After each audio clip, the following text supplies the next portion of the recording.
ఉన్నారు అంత దూరం వెళ్ళి ఈ స్వామి సేవ చేస్తున్నాం.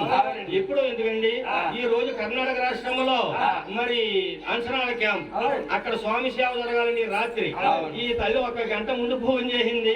భగవంతుడు తీసుకొచ్చి ఇక్కడ నిలబెట్టాడు. అక్కడికి ఏరే వాళ్ళు పురమాయించి ఇక్కడికి రావాల్సి వచ్చింది. ఆవిడ వల్ల ఎవరు నాయన ఆవిడ పేరు పేరు తెలుసా? నీకు తెలియదు. ఆవిడ పేరు దేవుడి పేరు ఒకటే.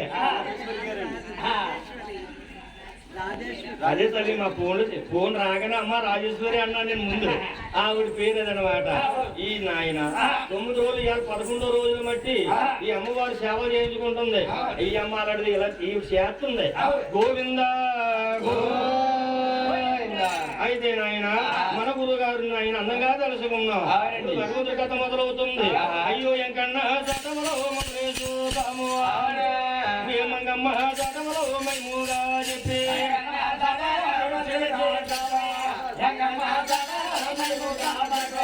సౌదీలే గయ్యాలో సకాగా చెప్పి గౌసాలో గౌరంగా చెప్పి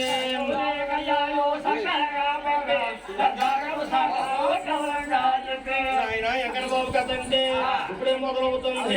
ముందుకెళ్తే రాదు.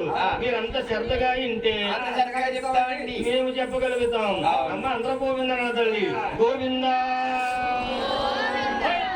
మీదే ఊరు అబ్బాయి పల్లి మీది తల్లి ఎవరో తండ్రి ఎవరో తోబుట్టు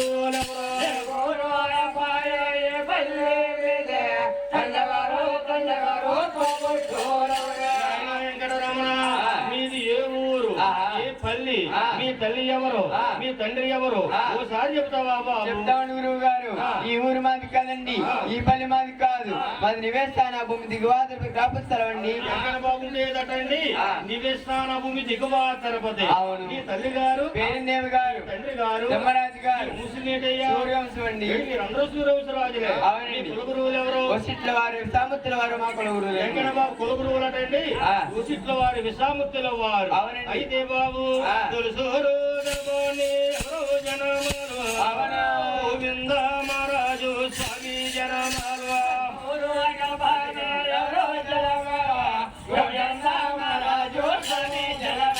మీ తల్లి గారి గర్భాన్ని గోవిందరాజు జన్మించాడు. గోవిందరాజు అంటే ఎలా ఉంటాడయ్యా?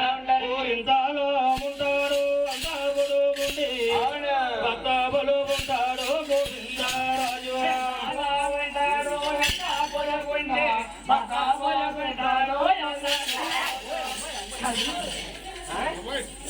ఏ బాబు కోపం వచ్చిందా? కోపం రాజేటండి. ఏ నాయన మా పెద్దనే గోవిందరాజు వారు ఇంత లావు ఉంటాడా, అంత పొడుగుంటాడా, భర్త బొలుగుంటాడా?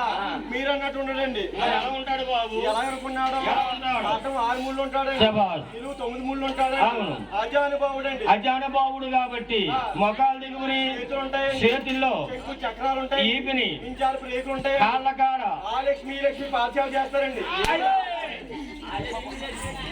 ఆ లక్ష్మీనా ఏమన్నావు? అదేనండి. ఆదిలక్ష్మి భూలక్ష్మీదేవి కూడా పాదసేవ చేస్తారు. పాఠశాల చేస్తారండి కాళ్ళకాడ. మరి తలకాడ ఏముంటుంది? బంగారు కొంచెం ఉంటుందండి. ఏటి గోవిందరాజుకి తలకాడ బంగారు కొంచెం ఉంటుందా? ఆ కొంచెం ఎలా వచ్చిందా బాబు?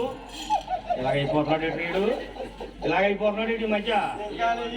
ఏ బాబు గోవిందరాజు వారికి బంగారు కొంచెం ఎందుకు వచ్చిందో మీకు తెలియదా గురువు గారు? నాకు తెలియక కాదు, వీరందరూ నన్ను అడగమన్నారు కాబట్టి నేను నిన్ను అడుగుతున్నాను ఆయన. నేను చెప్తానండి. చెప్పు బాబు. ఈ రోజుల్లో అంటే రూపాయి కాగితాలు వచ్చినాయండి.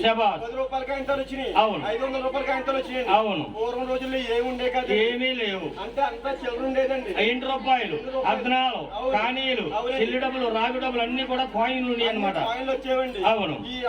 ఈ డబ్బంతా లెక్క పెడితే లెక్కింపలేమని మా పెద్దనే గోవిందరాజు వారు ఒక బంగారం కొంచెం ఇచ్చుకుని అది ఈ డబ్బంతా కొలిసి కొలవలేక అలిసిపోయి అలా తలకాడెట్టుకుని పడుకున్నాడండి. బంగారం కొంచెం. ఆ రోజు నుంచి ఈ రోజు కూడా తలకాడ బంగారం కొంచెం ఏర్పడిందండి మా అన్నయ్య గోవిందరాజు వారికి. దిగో తిరుపతి భక్తులను అడగాలి. గోవిందరాజుని చూడగానే గుండు జల్లు అంటాది.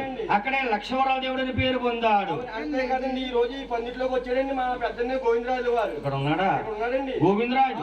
ఓసారి చూపించారా బాబు? పట్టుకోండి ఆయన. ఎక్కడున్నాడా? ఇదిగోండి నాయన గోవిందరాజు అంటేనే గోవిందరాజు అంటే ఎలా ఉంటాడు? అడ్డం 6 మూలు ఉంటాడండి. అడ్డం 6 మూలు సాతి ఉంటుంది, నిలువు 9 మూలు ఉన్నారన్నారు. అవునండి.